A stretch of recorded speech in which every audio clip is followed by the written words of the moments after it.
Good morning, everybody. It's Wednesday, April 15th. Normally be tax day if it hadn't been extended out to July 15th for you. So you got some extra time to get your taxes done. We're still working on equity, and for the most part, some of the concepts can be a little complicated, but for your test, just stick to the basics, know how to record the basic transactions in the financial statements, and you'll be good. And so we'll start some of our practice questions now.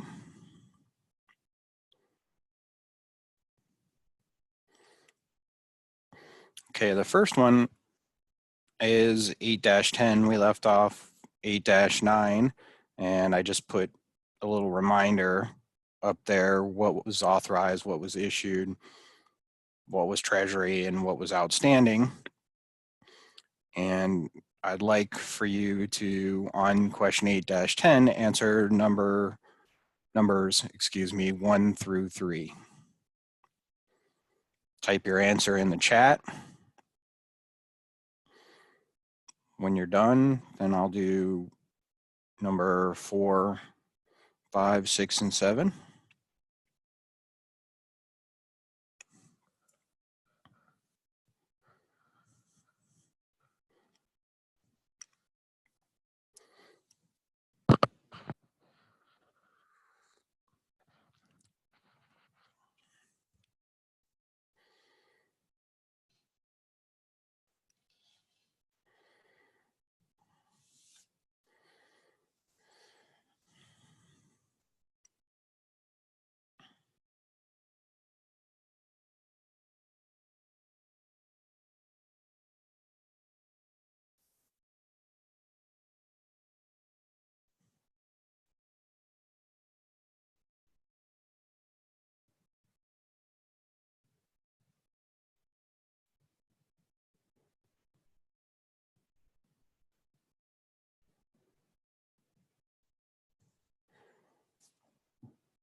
Let's see the answer starting to come through now. Give you another minute.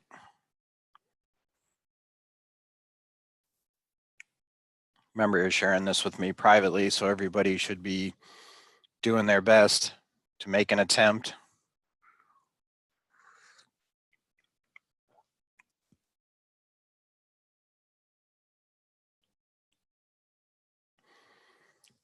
Well, everybody except for Sam. I'm not letting her change her answers.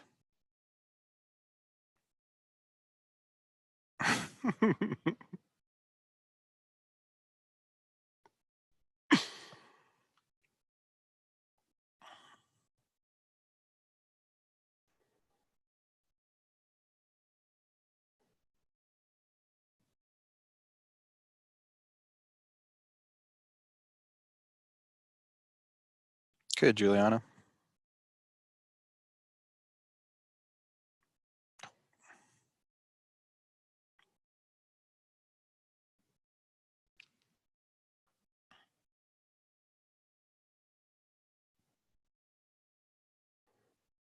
Good, Allie.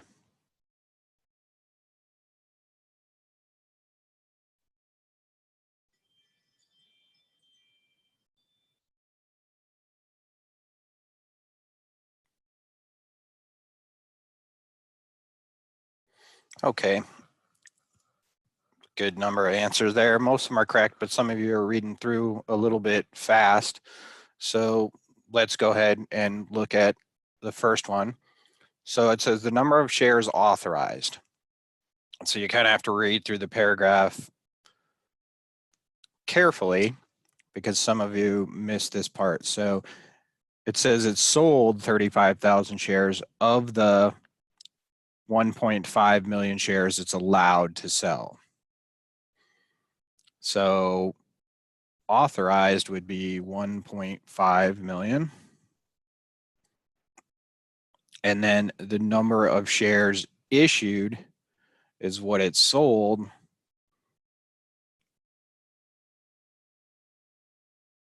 And it sold 35,000 shares.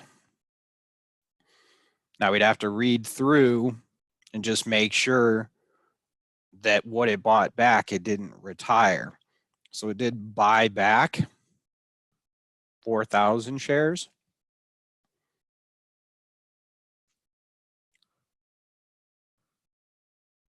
But it did not retire them. So outstanding would be issued minus treasury.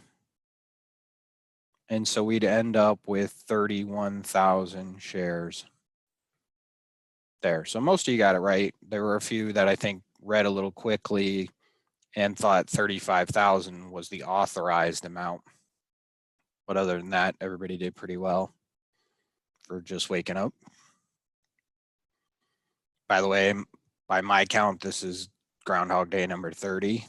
Hope you all are doing well.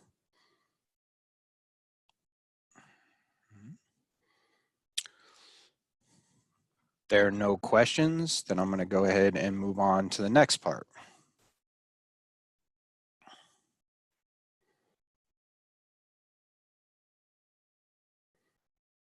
So it says it declared and paid 20 cents per share to its common shareholders. So we take our 31,000, multiply that by 0.2,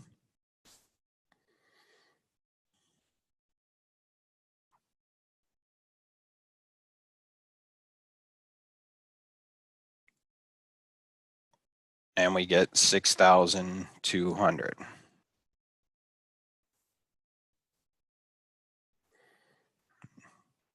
Common stock balance at December 31st, 2011. So it has $1 par value.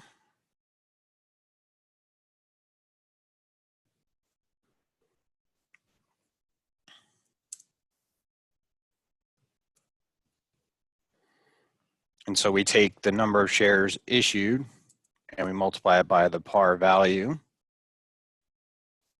In this case, it's 35,000 multiplied by $1, and that equals 35,000.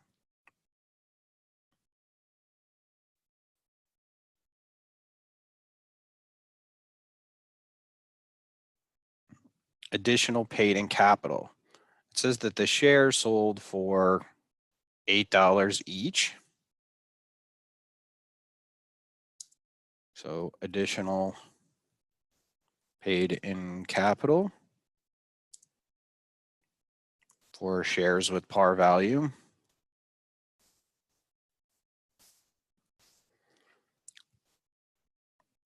equals number of shares sold times selling price less the par value. And so this would be 35,000 multiplied by 8 minus 1.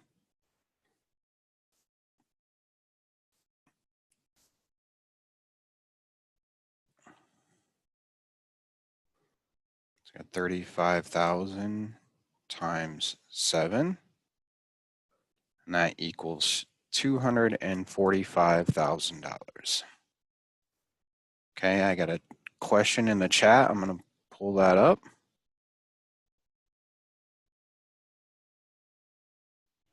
So somebody asked, why am I using 35,000 and not 31,000 for the common stock calculations? And the reason is that when you initially sell them, they sold 35,000 shares. So those are the issued shares. Those figures won't change unless they actually retire some of the stock. So they'd have to buy it back and then retire it. And then the calculations are a little more complicated for retirement to get rid of or to affect the additional paid in capital. But essentially, the share figure would be wiped out. So hopefully that answers the question. However, just because a share is issued doesn't mean it's eligible for dividends. The ones that are eligible for dividends are the ones that are outstanding, but they've still been issued, and until they're retired, they still are on the accounting records. Okay.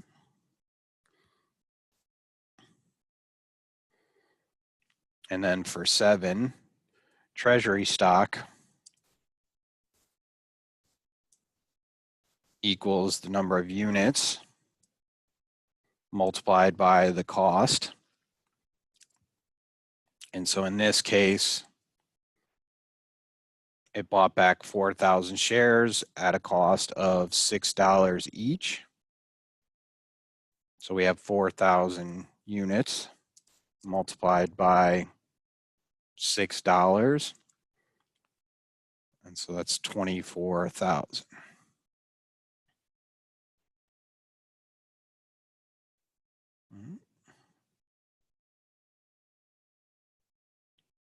Any questions?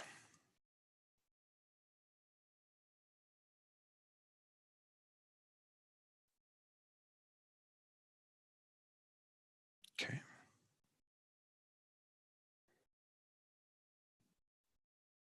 All right, moving on to 8-11, and just for my purposes, I'm going to get it onto one page.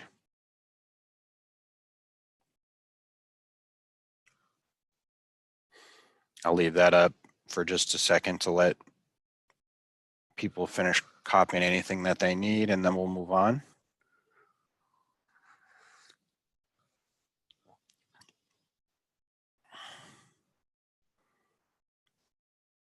Okay. Now moving down to 11.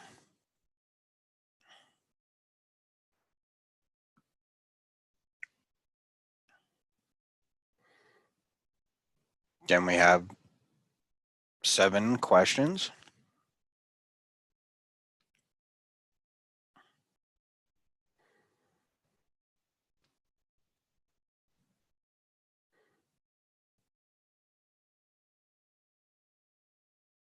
Okay, and I'd like you to try numbers 1 through 3.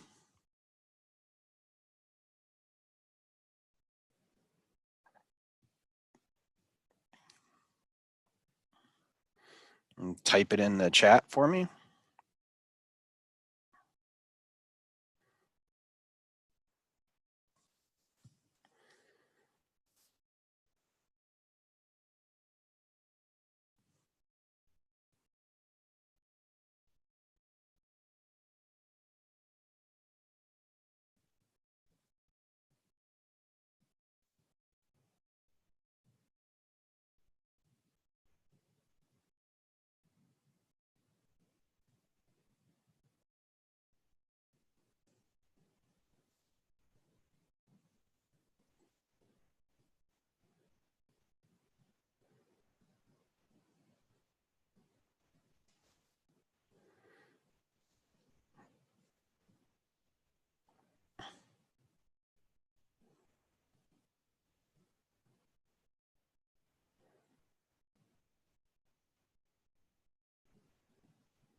That's funny, Sam.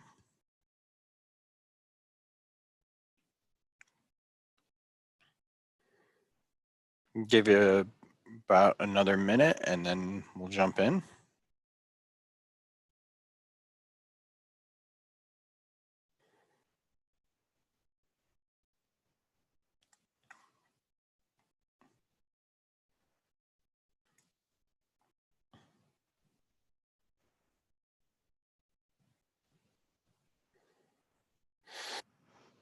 Okay, so I'm actually going to share the Amazon financial statements with you from 2018.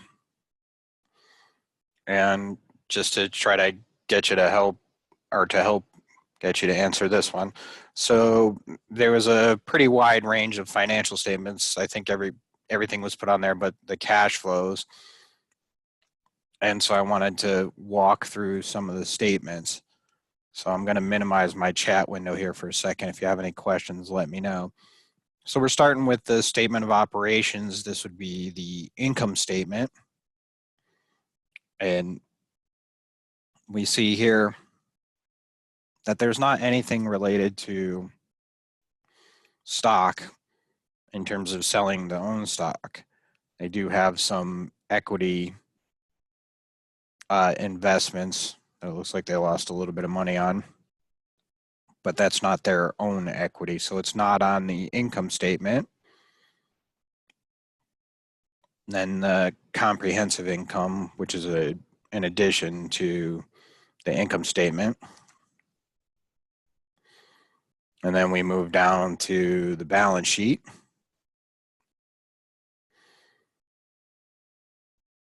So we see assets separated by current and long-term, liabilities, current and long-term. And then we see information regarding stockholders' equity. So if you answered balance sheet, you are correct for number one. Now, a few of you said statement of changes in stockholders' equity. And the thing is that most statement of changes in stockholders' equity don't give you as much detail. So I'm going to go ahead and pull up their current year. Note that this is from 2016 to 2018. And so the current year would be this bottom one starting at the beginning of the year. And the thing is that you see the transactions, sort of the ins and outs, but it doesn't give you information about the par value. So detail information wise, the balance sheet is going to give you more information on equity, and then activity wise, statement of changes in activity is going to provide you the ins and outs of the transaction. All right, so I'm going to switch back now to our handout. And so this is the balance sheet. And it says how many shares of common stock have been issued. And so we'd pull it from here and note that it has a $2 par value. So that par value we can use to divide into the 60,000.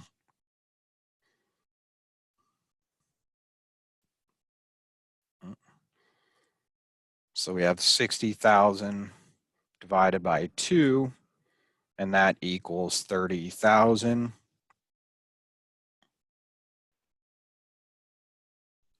So our answer would be 30,000 shares. Now, what was the average selling price of this share of common stock? For that, we're going to have to add the additional paid in capital to the common stock and then divide by the number of shares. So we have 60,000 plus 480,000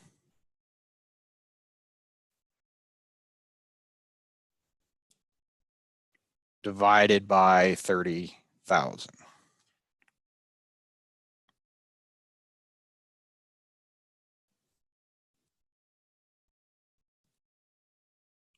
And so I was happy to see that several of you got that. And so it was $18 per share.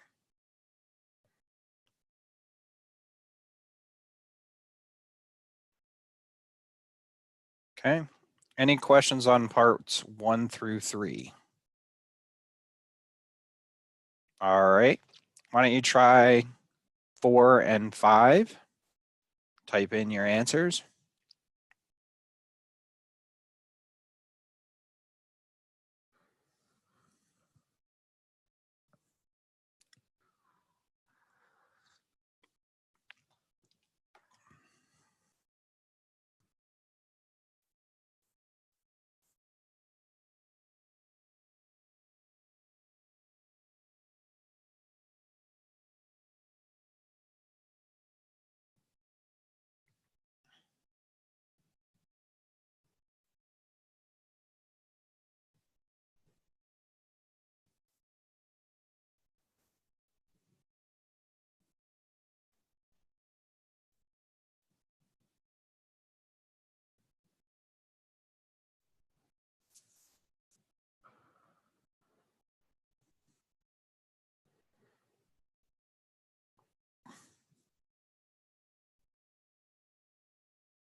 Good, Spencer.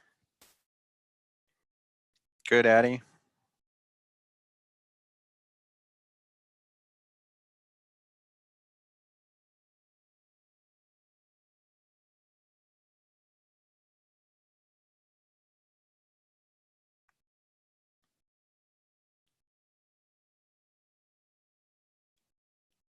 They're asking for 1 share, Chris. Somebody needs to send Sam a coffee. Stat. Her Groundhog Day number 30 isn't starting off that well.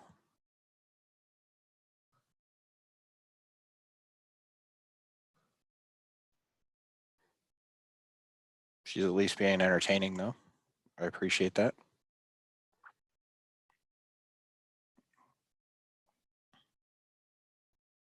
Tyler got the number of shares right, but that dividend is a little high. Good job, Taylor. Okay. All right. So how many shares of preferred stock are issued? So again, we're going to take the account amount and divide it by the par value.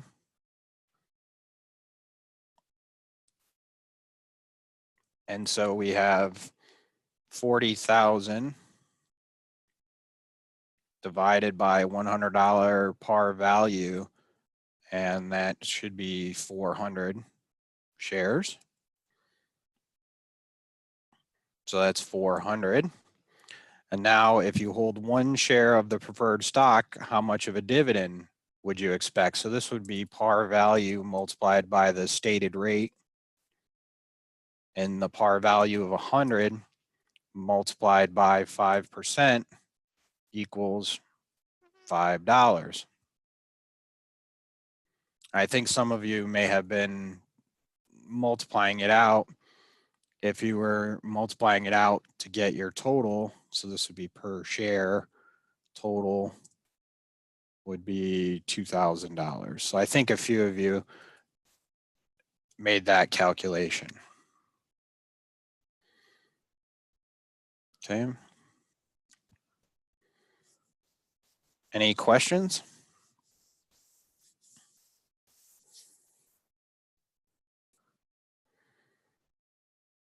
Okay, so for number 6, what I want you to do is just calculate how much they paid out in dividends.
So I'm not looking for the answer for number 6, just how much they paid out. I noticed a few of you have the numbers there. If you answered it, it's okay. Just know when we go through it, the first part I'm going to ask is how much are the total dividends that they paid out.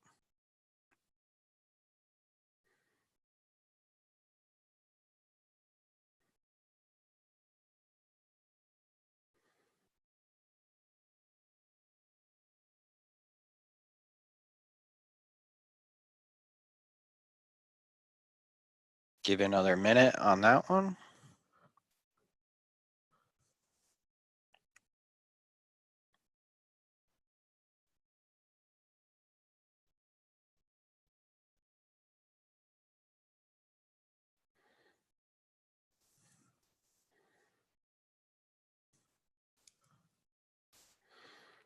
Okay, so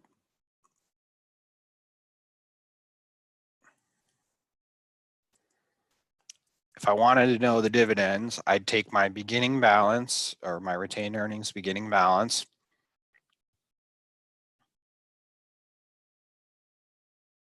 I'd add my net income or subtract my net loss.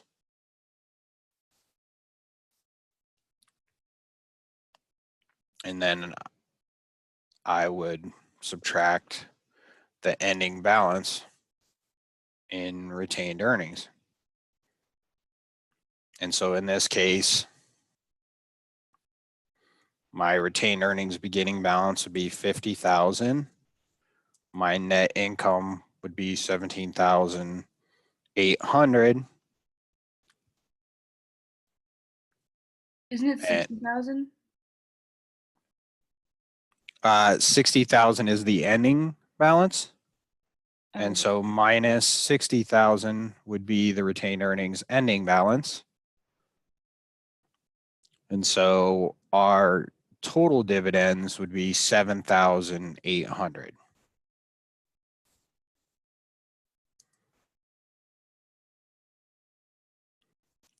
And that would be made up of preferred dividends of 2,000. And so common dividends would be 7,800 minus the 2,000. So a few people gave me 5,800, and I think they just went ahead and answered the question. So this would be 5,800. The next part says if you hold 1 share of common stock, how much of a dividend would you receive?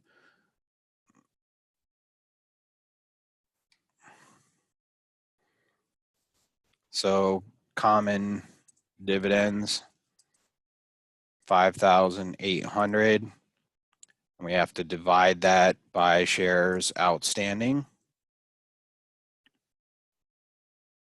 And so we have 5,800 divided by 30,000, and then treasury shares would be 1,000.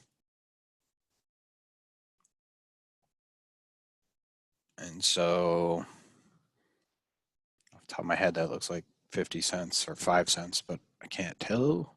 So 5,800 divided by 29,000, 2 cents equals 0.2 per share. Sorry, 20 cents.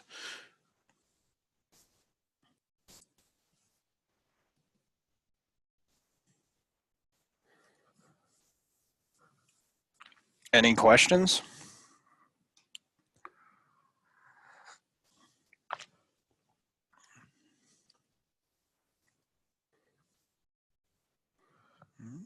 Good.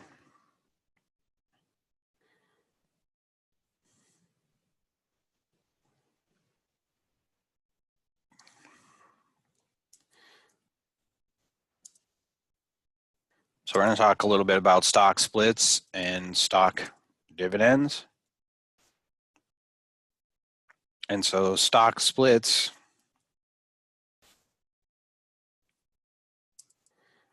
can go both ways, increasing the number of shares or decreasing the number of shares in a particular ratio.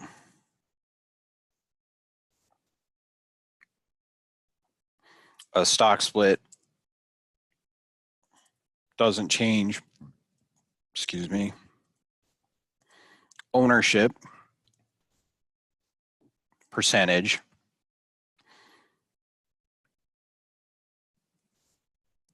It changes the par value and usually the dividend. Stock dividends don't change the ownership percentage either.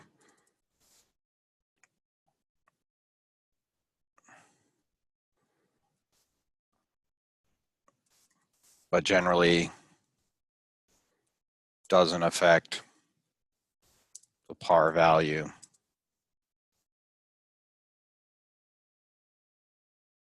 And may or may not affect the dividend. Okay.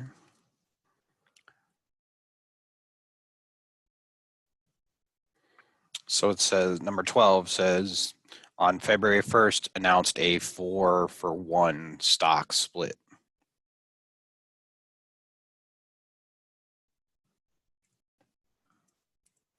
So this means for every 1 share the shareholders own, they get 4 shares. To be effective on February 15th. February 1st, there were 45,000 shares of $1 par value common stock outstanding. And so the question asks, how many shares of Team Shirts were outstanding after the stock split? And so on a 4-for-1, you multiply 45,000 times 4, and I believe that'll be 180,000. And on the par value, it was par value now, and we have to divide that by 4. And so that equals $1 divided by 4. And so the new par value is 25.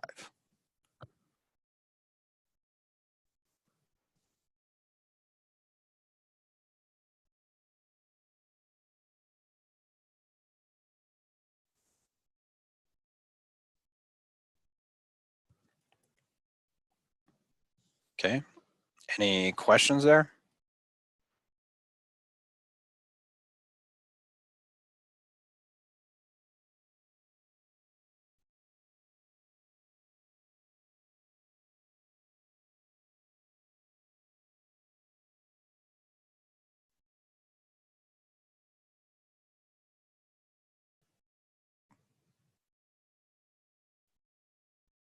Okay, I'm going to skip 13. It's one that you can practice on your own.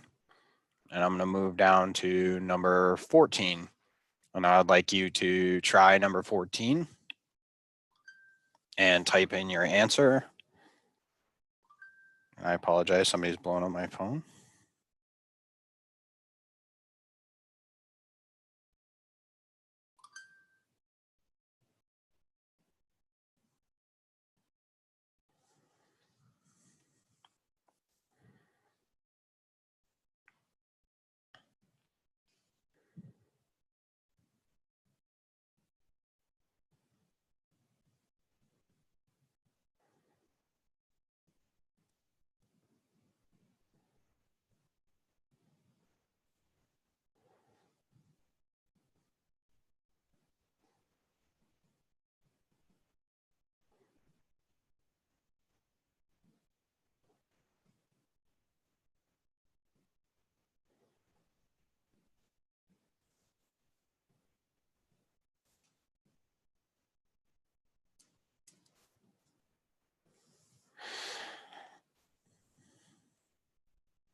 Okay, jump in.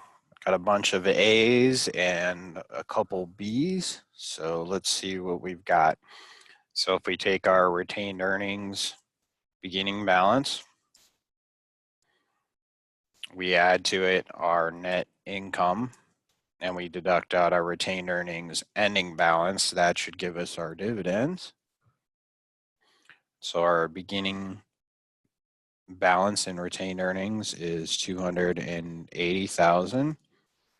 We add to that our net income, 370,000, and we deduct out our retained earnings ending balance, and that should give us our dividends.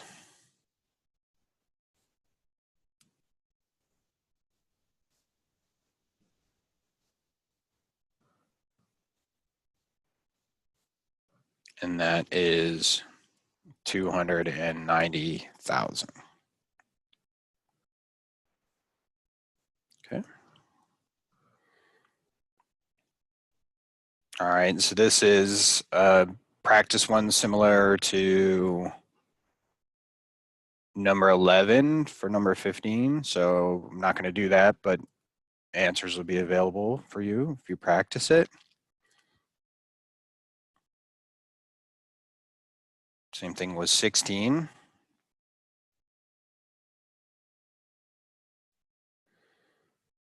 You're familiar with return on equity as well. So those will be there. Let's talk about earnings per share. So if we want to find earnings per share, we take our net income available to common shareholders and divide by the average, the weighted average of common shares outstanding.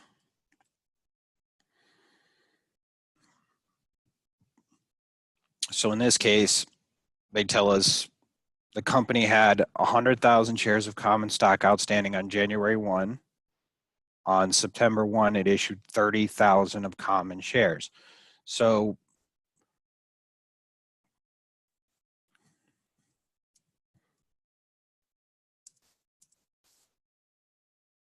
calculating the weighted average can be done a couple different ways. What I like to do is do it by sort of bucket 100,000 and multiply that by 1, and that's 100,000. And I use 1 because it was outstanding for 12 out of 12 months.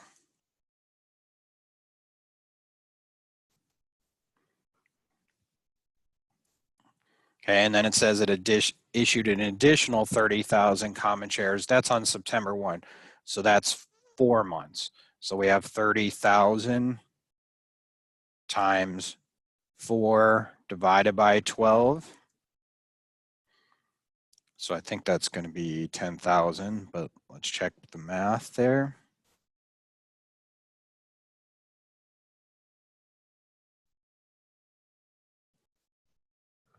Okay.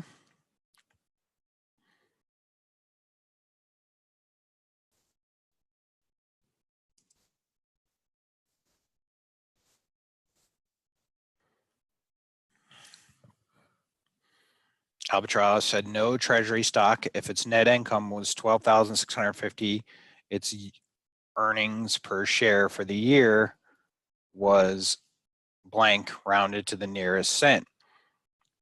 So, and we add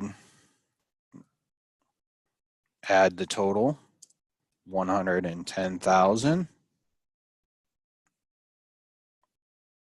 And we take our net income minus any preferred dividends. and then we divide that by 110,000.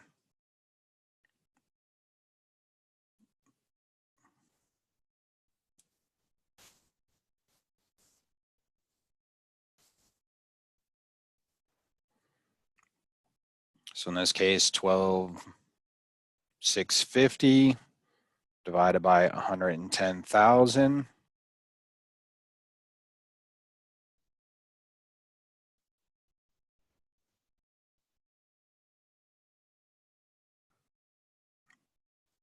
And that equals 0.115, or because they wanted rounded to the nearest cent, 0.12. Okay, any questions?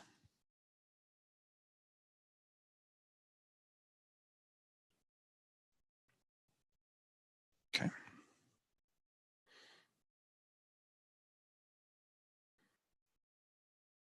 So this will be, moving on to number 19, this will be something that's important for you to be aware of for your exam. I'm not gonna jump through all of them, but on Friday's class, if you have any questions, I'll answer them regarding it. I'd like you to try it on your own. All right. And then on Friday's class, I'll cover 8-20 and we'll wrap up chapter 8. If you don't have any questions, you are free to go for today. Have a great day, stay safe, and I will see you on Friday.